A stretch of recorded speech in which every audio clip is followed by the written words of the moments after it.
Doctors, what's your most shocking I thought nothing could surprise me anymore story? Story 1. A man came in with half his body completely frozen. As a healthcare worker, I thought I had seen it all, until we admitted an elderly man during the dead of winter.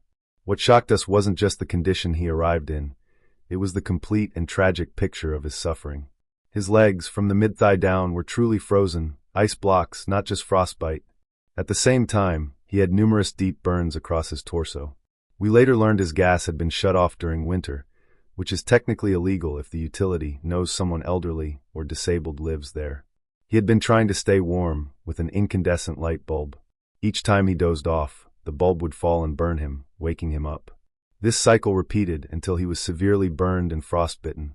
Once admitted, he underwent rewarming, but the damage was too severe. He lost both lower limbs and was transferred to the burn unit. He passed away within a few days. The amount of pain he endured cannot be overstated. It remains one of the most tragic, preventable cases I've ever witnessed, and a haunting reminder of how systems can fail the most vulnerable among us. Story 2. One of the most appalling experiences I had in healthcare involved a patient being denied a PET scan by her insurance company. Initially, they simply refused to cover the cost. The patient, determined to get answers, offered to pay out of pocket for the scan. What came next was both shocking and infuriating. The insurance company stated that if she went ahead and paid for the scan herself, they would refuse to cover any subsequent treatments or tests that were based on the PET scan results. Essentially, they threatened to invalidate any medical decisions or care plans that stemmed from data she obtained independently, even though it could be medically crucial. This wasn't just a bureaucratic hiccup, it was a deliberate act of cruelty, blocking access to critical care. I deal with insurance issues every day and see plenty of frustrating red tape, but this was the most petty, vindictive behavior I had witnessed from a provider. It wasn't about saving money, it was about control, and it cost the patient precious time and options. I still think about how different her outcome might have been if compassion and logic had prevailed over policy. Story 3. A man kept being admitted to our unit for aspiration pneumonia, which puzzled us given he had a tracheostomy and a PEG feeding tube. He wasn't supposed to be eating or drinking orally, so the recurring aspirations didn't make sense. Every few weeks, his condition would deteriorate, and each time we ran tests and checked his tubes, but everything appeared to be functioning. Eventually, through a combination of observation and a confession, we found out the disturbing truth. His sister wife had been pouring whiskey into his tracheostomy tube. Yes, down the trach. Apparently, he was demanding alcohol, and she found a way to deliver it directly into his airway. It was unbelievable. To make matters worse, he also sexually harassed nearly every female nurse and technician who cared for him. He was aggressive, crude, and completely inappropriate, creating a hostile environment for staff. The medical aspect was shocking, of course, but the layers of dysfunction in that household and the way it bled into our care setting made it more than just a bizarre clinical case. It was a troubling human story. We flagged the case for social services, but it still haunts me how long it took for us to uncover the truth. Story 4. Paramedic with 20 years of experience. I've seen many things that might shock the average person, but few have left a lasting impression like the man who skinned his own arm. He was high on hallucinogens and had somehow removed all the tissue from his left forearm, fully exposing the radius and ulna bones. There was no blood-curdling scream, no panic, just a man sitting calmly like everything was normal. He was completely detached from reality, chatting normally while his arm looked like something out of a horror film. The skin and muscle were gone, stripped away in a methodical fashion. It wasn't a simple accident. This was deliberate, and yet he sat there like he had merely scraped his knee. The medical team was stunned, not just by the injury, but by his demeanor. It took several people to stabilize him, and he was eventually sedated for emergency surgery. The psychological impact of that incident stayed with us far longer than the shift itself. Even in a field where the bizarre can become routine, this case stood out as a chilling reminder of what substances and altered states of mind can drive someone to do. Story 5. In the psych unit, we had a woman admitted for psychiatric evaluation who also complained of persistent pelvic pain. A thorough medical consult was requested, and during the pelvic exam, the clinician discovered not one but two foreign objects. The first was a rubber duck, and behind it, wedged further inside, was her change purse. The surprise and confusion were immediate. When I got home that night, I recounted the story to my husband, who, without missing a beat, asked, "Well, did she squeak when she walked?" It was one of those moments that blended shock, concern, and absurd humor in equal measure. Of course, we addressed the situation with medical seriousness and compassion, but the underlying question lingered. How did this happen, and what kind of support had this woman been lacking to reach this point? It's easy to laugh at the strangeness, and sometimes humor is how we cope. But the truth is, situations like this often reflect deeper issues: trauma, neglect, or untreated mental illness. It's never just about what was found during an exam. It's about understanding the person behind the diagnosis and trying to help them beyond their most bizarre symptoms. Story 6. In my 20 years working in a locked psychiatric unit, I've faced many unpredictable situations, but nothing quite matched the chaos of the day one particularly agitated patient went on a rampage with a fire hose. He had become enraged and somehow managed to get the hose turned on. For the next 30 minutes, he systematically aimed it at computers, monitors, and anything or anyone in sight.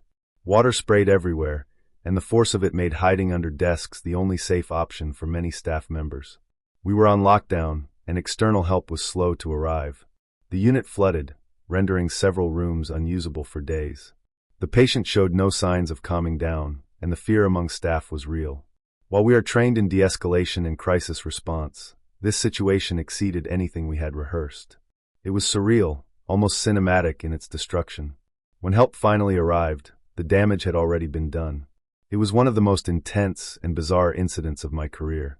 Even among the many unpredictable events that come with psychiatric care, this one remains unforgettable for its sheer scale and strangeness. Story 7. During my early days in emergency care, I learned quickly that babies don't always wait for perfect timing. One case that sticks with me was a woman who didn't speak English and arrived at the ER visibly distressed. She was very pregnant and screaming, and we kept trying to calm her, instructing her to breathe, assuming we had time. But we didn't. In a single blink of an eye moment, a baby popped out, right into her blue sweatpants. It was as sudden as flipping a switch. We quickly cut open her pants, and there she was, a healthy baby girl, completely unexpected and yet perfectly timed for chaos. Despite the urgency and confusion, everyone sprang into action. We had no translator on hand, so communication was gestures and instincts. The mother was overwhelmed, and we were just as stunned. It was a reminder that nature doesn't always follow hospital protocol. Births in the ER aren't unheard of, but this one was so swift and unexpected that it took us all by surprise.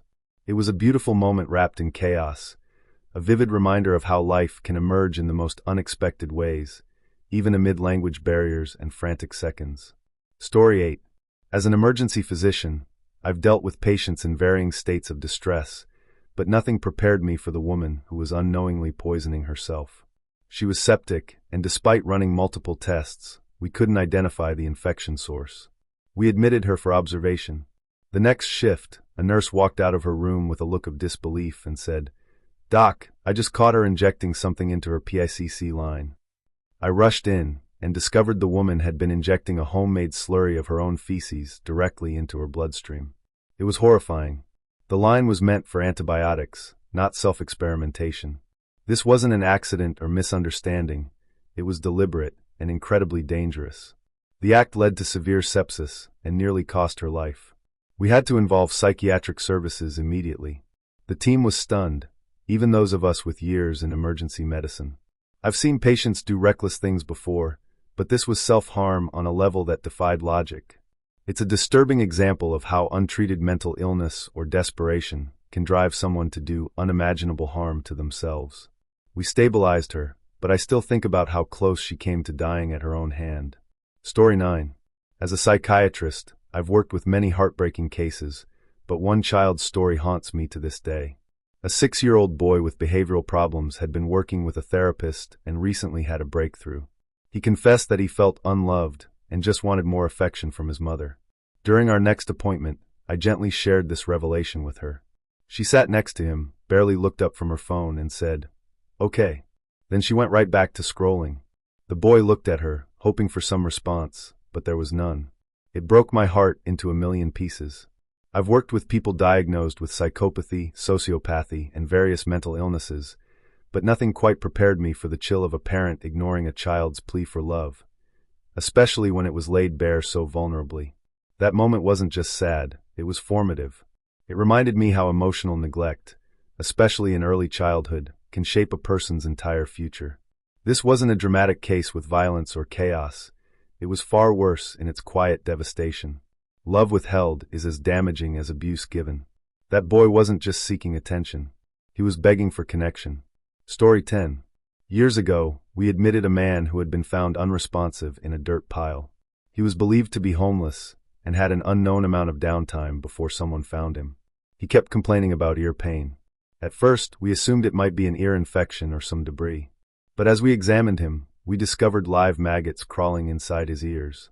The sight was disturbing, but more than that was what it implied. This man had been lying there long enough for flies to lay eggs and for them to hatch. It was a stark, stomach-turning reminder of what neglect and homelessness can lead to. He was alert enough to answer some questions and seemed confused but not completely disconnected. The treatment was straightforward: cleaning, antibiotics, and monitoring, but the emotional impact lingered. In medical care, you expect to deal with pain, wounds, infections.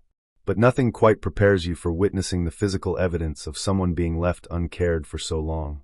It's not just unhygienic, it's dehumanizing. I often think about that man. Not just the maggots, but the circumstances that led to them. No one should ever be left in such a state. Story 11. One of the most heartbreaking cases I encountered wasn't about a dramatic injury. It was about what wasn't said. We admitted an elderly woman from a nursing home for a completely unrelated medical issue. However, when she arrived, she was covered in severe bruises that had no clear medical explanation. These injuries didn't correspond to her diagnosis, and they raised red flags. As staff, we're trained to look beyond the charts, and this situation screamed of abuse or neglect. We quietly documented everything, and suspicions grew stronger when nursing home employees were caught sneaking into the hospital unit to take pictures of the patient. It was a bizarre and disturbing move that only reinforced our concerns. While we followed protocol and reported the incident, situations like this are frustrating because the system doesn't always provide immediate justice. The woman herself was nonverbal and frail, unable to advocate for herself. We tried to be her voice. That case stuck with me, not just because of the bruises, but because of the silence. Story 12. As part of hospital security, I'm used to strange scenarios, but one particular night stands out. Police brought in a man who had been shot in the head. Specifically, a bullet had pierced his temple. You'd expect someone with such an injury to be unconscious, hysterical, or at least in visible distress. But this guy, he was calmly scrolling through his phone like he'd just walked in for a checkup. Blood still crusted near the wound, he appeared unfazed. The officers were treating it seriously, but he didn't seem to grasp the gravity of his condition. At first, I thought maybe they had it wrong, maybe it was a graze or a superficial wound. But no, imaging confirmed a bullet had lodged inside his skull. It was surreal. I've seen people lose their minds over sprained ankles, and here was someone with an actual bullet in his brain, acting like he was waiting for takeout. He eventually deteriorated and required immediate intervention. We never found out the full story behind how or why he was shot, but I'll never forget how normal he looked, until the truth caught up to his body. Story 13. This happened during a night shift in the ICU.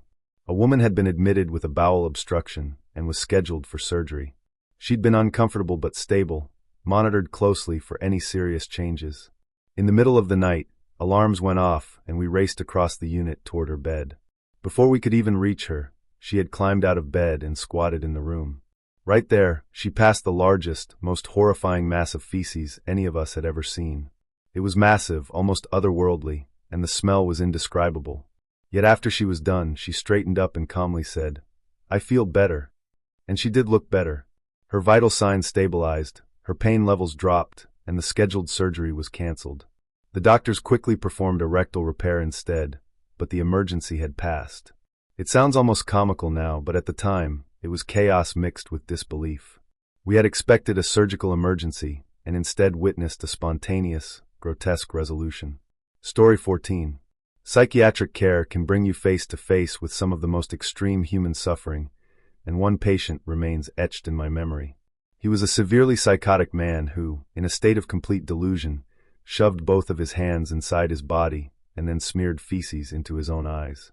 It was horrifying, Not just the act itself, but the state of mind he had to be in to do that.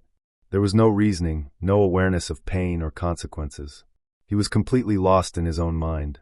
It took multiple staff members to safely manage him, and even then, it was emotionally draining. As a psychiatrist, I've seen a wide range of behaviors, but this was one of the most disturbing. What made it worse was knowing that this wasn't simply a one-time episode. This was someone's daily reality. He wasn't just having a bad day. He was deeply unwell, and the system had let him down long before he ever arrived to us. We worked to stabilize him, but his condition was one that would require lifelong care. Story 15. We had a middle-aged man brought into the ER by his brother. The concern? He wasn't acting like himself.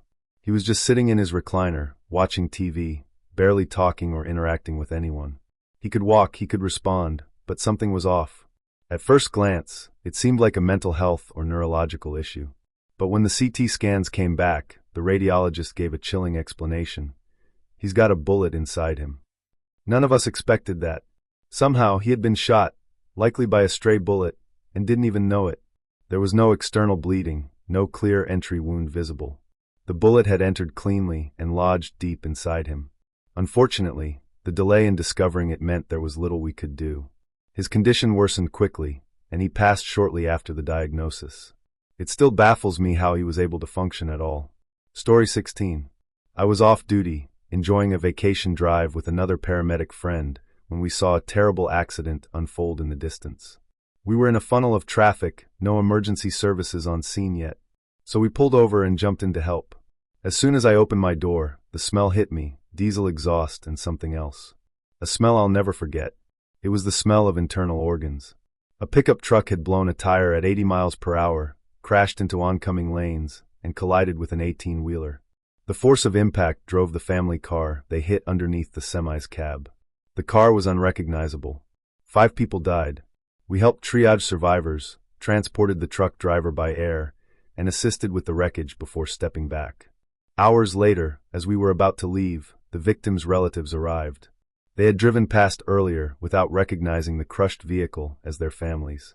The look on their faces when they realized, the weight of that moment still sits heavy in my chest. It was one of the worst accident scenes I've ever worked. Story 17. My first code death was an elderly woman who initially came in for pneumonia and worsening constipation. She had a stroke years earlier, and we suspected she had been silently aspirating. Over time, her condition declined. One night, she began vomiting, a thick, foul mixture that no one expected. It turned out she had a severe bowel obstruction, and the stool had backed up so far into her system that it was causing reflux. She had been slowly, silently aspirating this material into her lungs. When she finally vomited, it was mixed with partially digested stool. She passed not long after. During post-mortem care, we rolled her to clean and change the sheets. More of the same material dribbled from her throat. It was one of the most physically and emotionally disturbing experiences I've had. The smell, the visual, and the sheer suffering she must have endured, it was unbearable.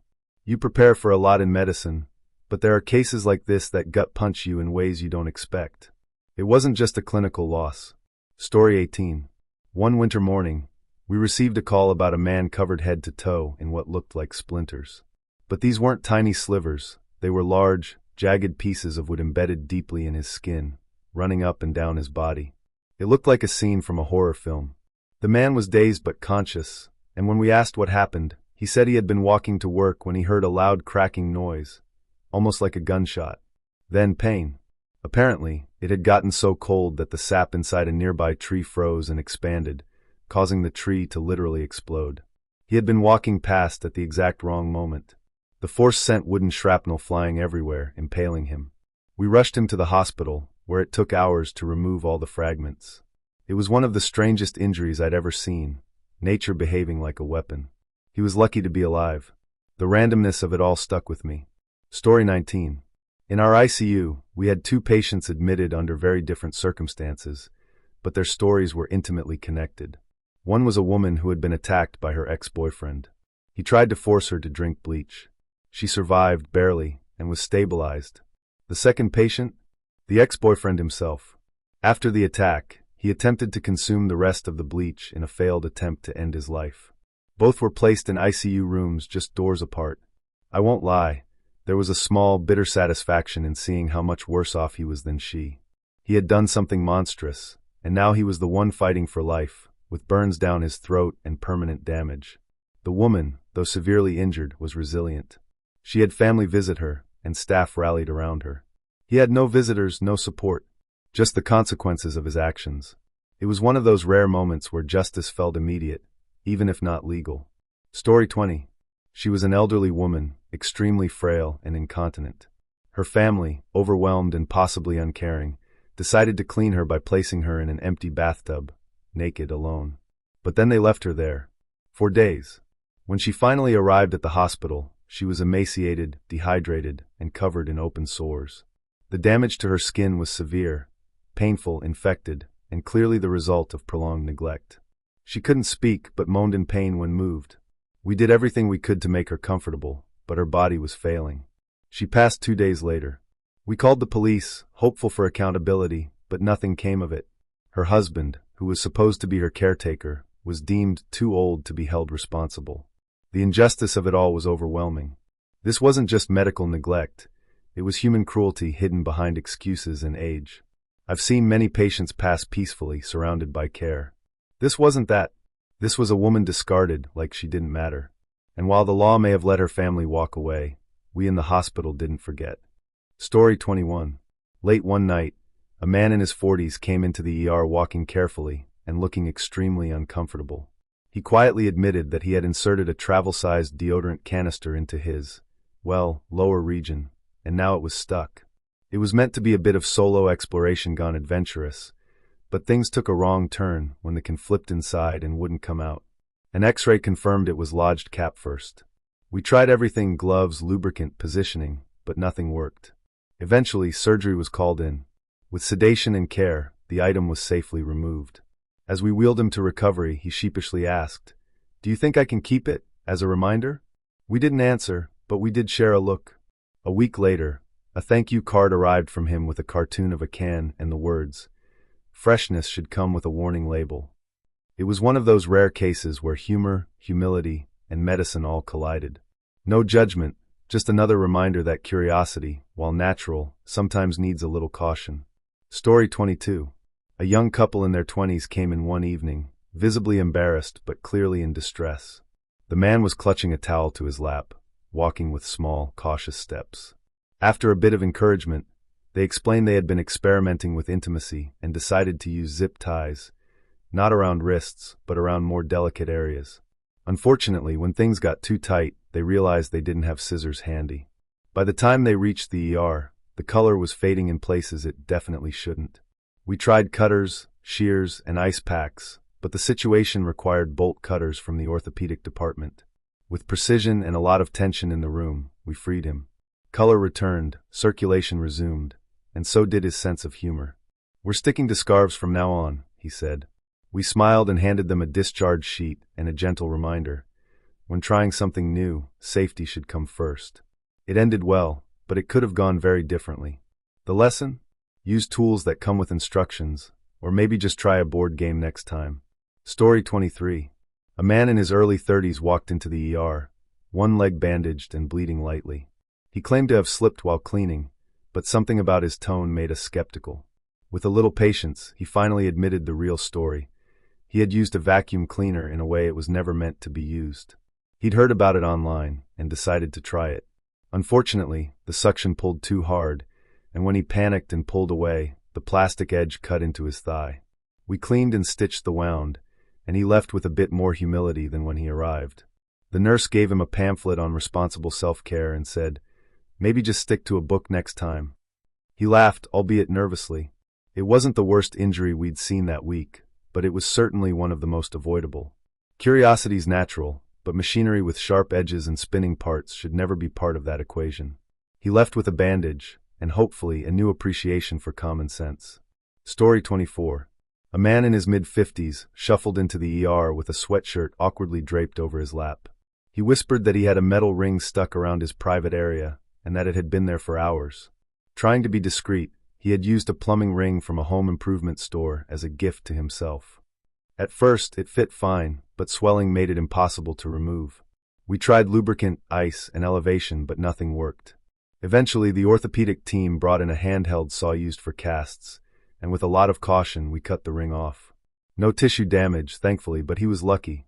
As he got dressed, he sighed and said, "So, I guess I'm not going to the hardware store for that kind of thing again." We nodded in agreement. It's always surprising what people will try in private, but we're here to help, not judge. Still, if it's not specifically made to go on the body, maybe skip it. Or at least don't leave it on for 8 hours, and then go grocery shopping first. Story 25. A woman in her late 30s came in complaining of intense lower abdominal cramps. She looked pale and uncomfortable, but nothing seemed obviously wrong on initial exam. That changed during a pelvic check. The OBGYN paused and, with a grimace, removed a very old tampon, discolored, dry, and unmistakably forgotten. It had likely been there for weeks. She gasped, horrified. "I thought I was just missing one," she said. She'd been blaming the smell on her laundry detergent. Luckily, she wasn't in toxic shock, but we started her on antibiotics and fluids. She was embarrassed but grateful. We reassured her that while it's more common than people think, it's still a good idea to track these things. Before she left, she asked, "Should I tell my friends?" We said, "Only the ones you really trust." It was a gentle reminder that small mistakes can lead to big discomfort. She left healthier, and probably with a new calendar app reminder for next time. Story 26. We had a young man come in holding his pants like his life depended on it. He was in pain, sweating, and clearly panicking. He admitted to taking multiple over-the-counter performance pills and washing them down with tequila.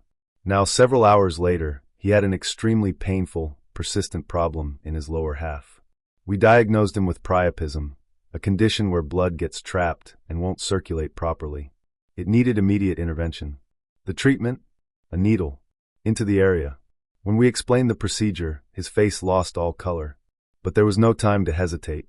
The doctor performed the aspiration, and after a short eternity, things returned to normal. "Lesson learned," he muttered. We handed him a discharge sheet, and one of the nurses added, "Next time, just stick with dinner and a movie." It was a painful but preventable incident, and another reminder that more isn't always better, especially when it comes to supplements and alcohol. Story 27. A couple came in covered in hives and scratching furiously. They had gone on a romantic picnic in a wooded area and decided to get a little adventurous. As part of their wilderness bonding, they used honey. Real, sticky, natural honey. Unfortunately, they didn't realize how attractive that would be to ants. By the time they got back to their car, they were covered in ant bites in some very sensitive places. She had welts on her legs and inner thighs. He had angry red bumps in areas that don't handle swelling well. We treated them with antihistamines, cold compresses, and some serious side-eye. They were embarrassed but light-hearted. "We were trying to be sweet," he said. A nurse replied, "Well, nature has a sense of humor." They left with a prescription and a plan to keep their future romantic adventures indoors, preferably far away from anything that attracts insects. It was funny, harmless, and a little itchy, but they'll definitely never forget that picnic. Story 28. A woman in her 40s came in looking furious and in pain. She was holding a towel between her legs and demanding to see a doctor immediately. After a quick exam, we found the issue, a cracked jade egg stuck deep inside. She had been following advice from an online influencer who promoted crystal energy products for internal use. Unfortunately, the egg had been inside for several days, and when she tried to remove it, it broke. Tiny sharp fragments had caused minor cuts and an infection. She was lucky it hadn't done more damage. We removed the pieces gently and started her on antibiotics. She was understandably embarrassed and furious. "I should have known better," she said. We nodded. "We've seen a lot, but this one was unique." She mentioned leaving a 1-star review on the product site. We supported that decision. The moral? If a product isn't medically approved for internal use, don't trust someone who sells skincare and crystals online. Your body deserves better than wellness trends. Story 29. A man in his 60s arrived at the ER walking stiffly and refusing to sit. After some coaxing, he admitted to using a long-handled back scratcher to relieve what he described as an impossible itch. The plastic handle broke off inside him. He waited 3 days, hoping it would resolve on its own. It didn't. We confirmed the object's position with imaging and took him to minor surgery for removal. He was lucky. No internal damage, just a bruised ego. When asked why he waited so long, he said, "I didn't want to be on one of those hospital TV shows." We reassured him, He wouldn't be, unless he posted about it first. After recovery, he thanked us. One nurse patted him on the shoulder and said, "Next time, just ask someone to scratch your back." He laughed, and so did we. Accidents happen. But if it breaks off inside you, don't wait. Come in. We've seen stranger. Story 30. A woman in her 30s came in, looking both uncomfortable and oddly determined. She said she had been using pelvic floor weights, small metal spheres designed to strengthen muscles, but this time, she'd removed the retrieval string to see if she could level up. Unfortunately, the weights didn't want to come out. She tried squatting, jumping, and even coughing. Nothing worked. We attempted removal gently, but they were wedged in tight. Eventually, with the help of OB tools and a lot of patience, we got them out.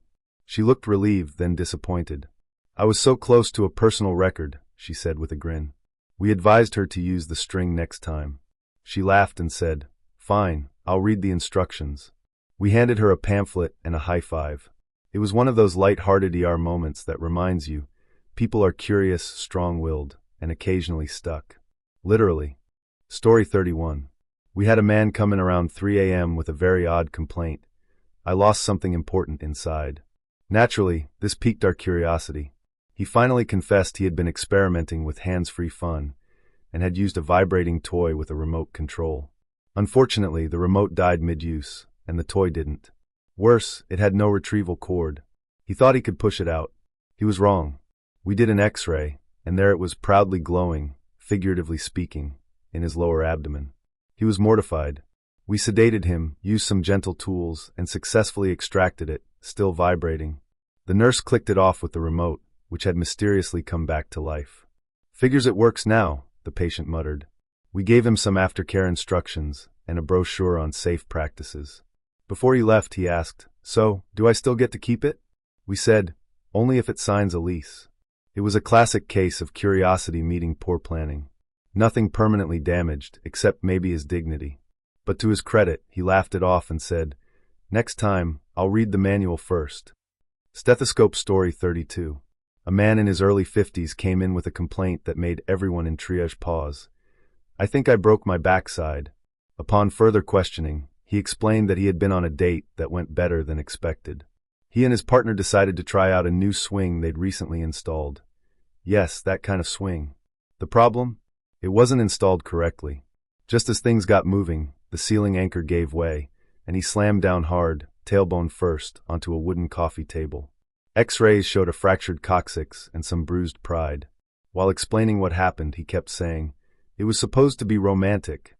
We reassured him that he wasn't the first to get sidelined by furniture. He was given pain medication, a cushion, and a referral to ortho. As he was discharged, he said, "We're switching to yoga mats." Good call. These things happen more often than people think. You plan a fun night, forget the physics, and end up in the ER.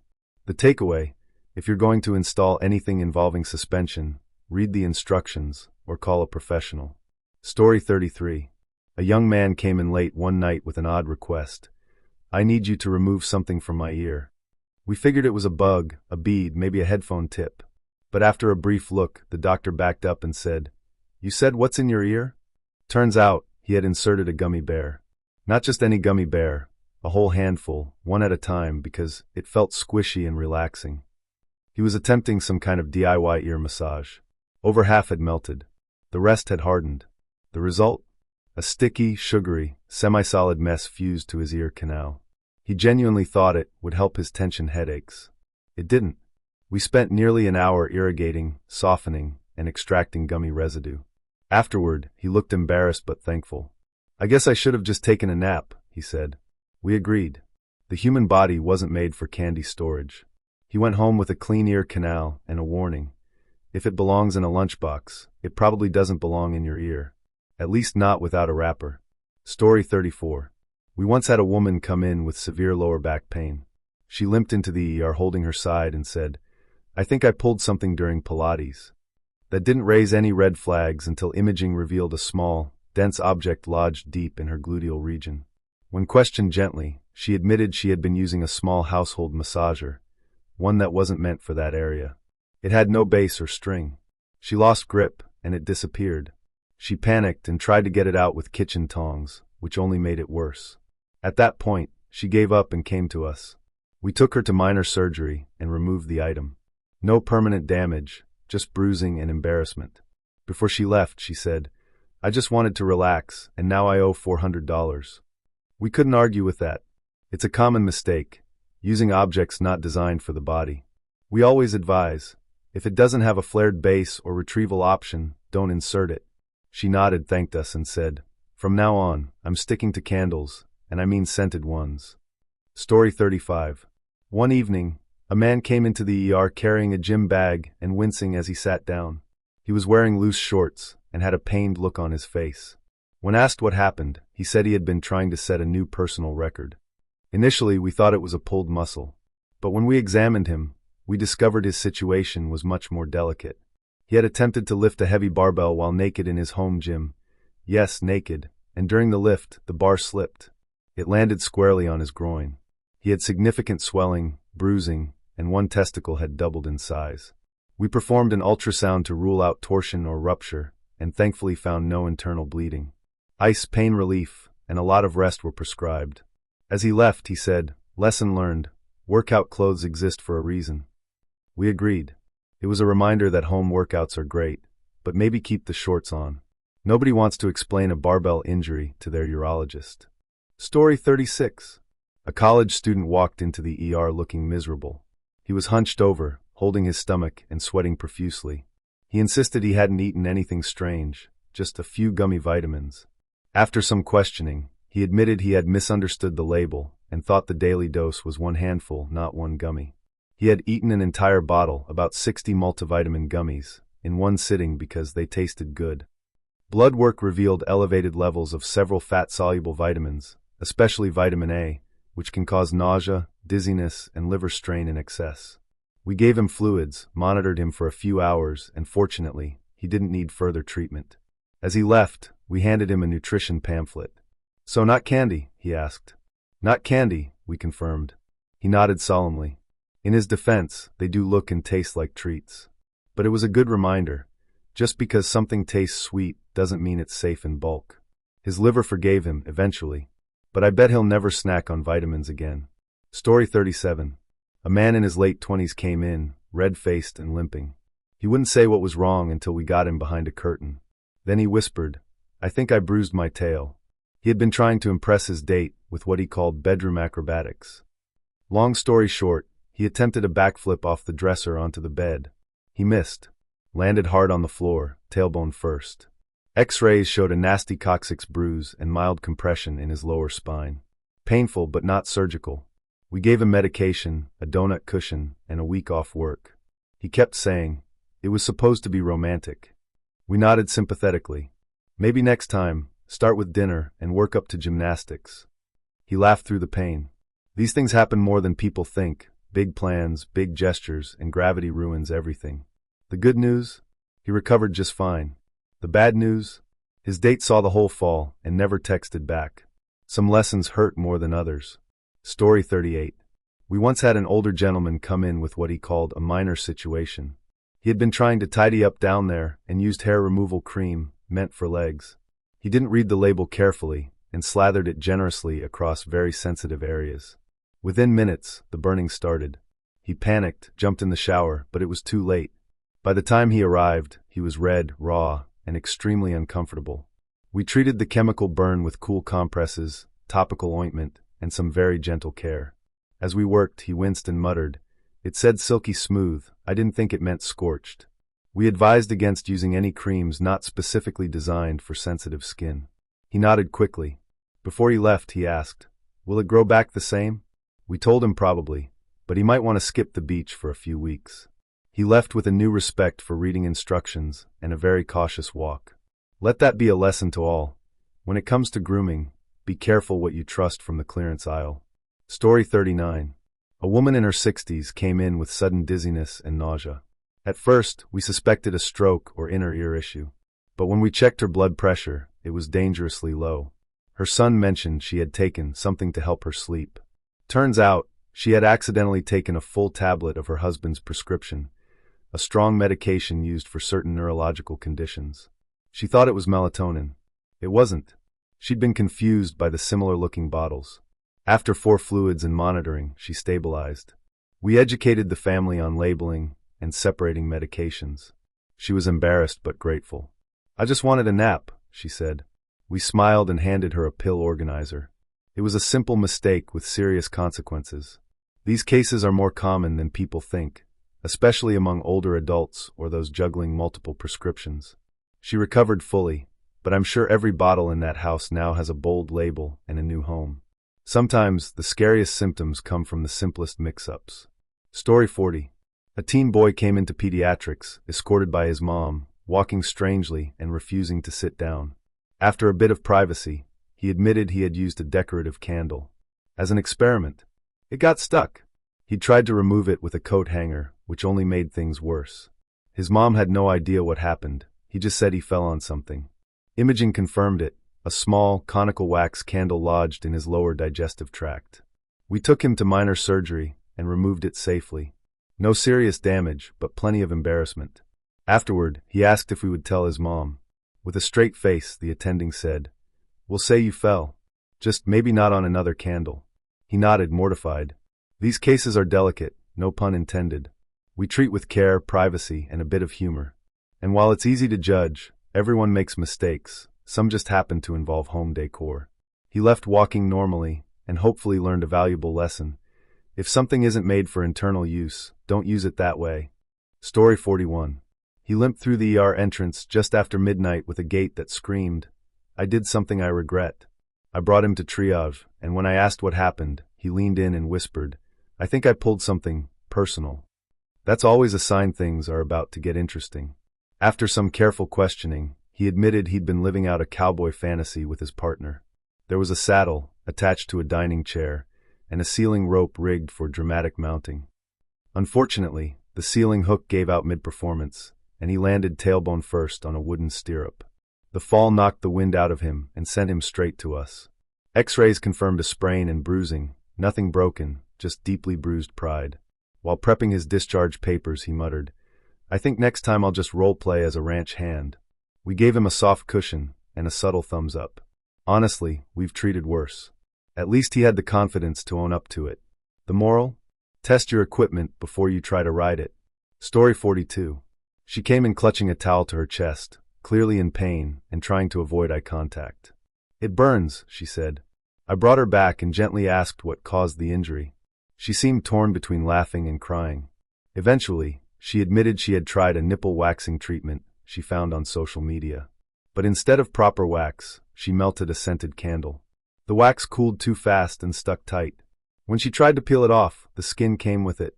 The area was bright red and raw, definitely a first-degree burn, possibly deeper in spots. We applied cool compresses, burn ointment, and gave her a prescription for topical pain relief. As I worked, she kept muttering, "It said natural wax." I smiled gently and said, "Even natural things can still hurt." Before she left, I gave her a printout on safe skincare and firmly suggested she avoid any beauty routine involving open flames. She nodded, mortified but grateful. Story 43. I knew something was off as soon as he walked in, legs wide, face tense, trying to act casual. "I think I bruised myself," he said. "Where?" I asked. "Down there," he whispered.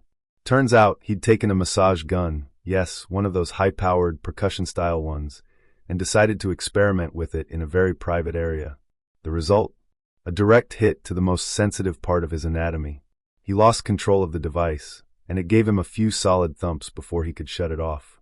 We examined him to rule out more serious trauma. Fortunately, no rupture or hematoma, just bright bruising and swelling. As we applied ice, he sighed and said, "It was supposed to feel good." I nodded. Curiosity's common, but a massage gun is not the tool for that job. We sent him home with pain medication and a warning to keep gym equipment above the belt. He laughed on his way out, but I could tell he was filing that moment in his mental vault of regrets. Story 44. They came in giggling, but he was also holding a towel to his lap and walking like he'd just lost a bet. I brought them back and asked what happened. He looked at his partner, then at the floor, then finally mumbled, "We tried using an ice mold as a ring." Turns out, they'd frozen water in a novelty mold shaped like a ring, slipped it on during an intimate moment, and things went downhill from there. The ice cracked mid-use, and a sharp shard gave him a small but painful cut in a very sensitive place. We cleaned the area, confirmed it was superficial, and dressed the wound. He was lucky, it could have been worse. As I applied ointment, his partner asked, "Can we keep the mold?" I told them, "Only if you promise not to wear it." They laughed nervously. Story 45. She arrived looking both panicked and mortified. Once we got her into a private room, she explained that she had used an electric toothbrush for other purposes. She said it slipped and was now completely inside her, and still buzzing. The X-ray confirmed it, lodged at the top of the vaginal canal, just out of reach. With some careful maneuvering and a lot of lubrication, we were able to retrieve it, still humming like a tiny judgmental engine. As we handed it back to her in a biohazard bag, she covered her face and said, "I'm never brushing my teeth again." I reassured her we've seen worse.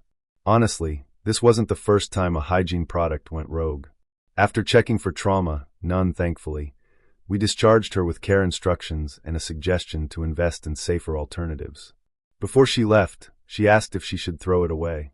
"Definitely," I said, "and maybe get one with an off switch next time." She managed a weak smile.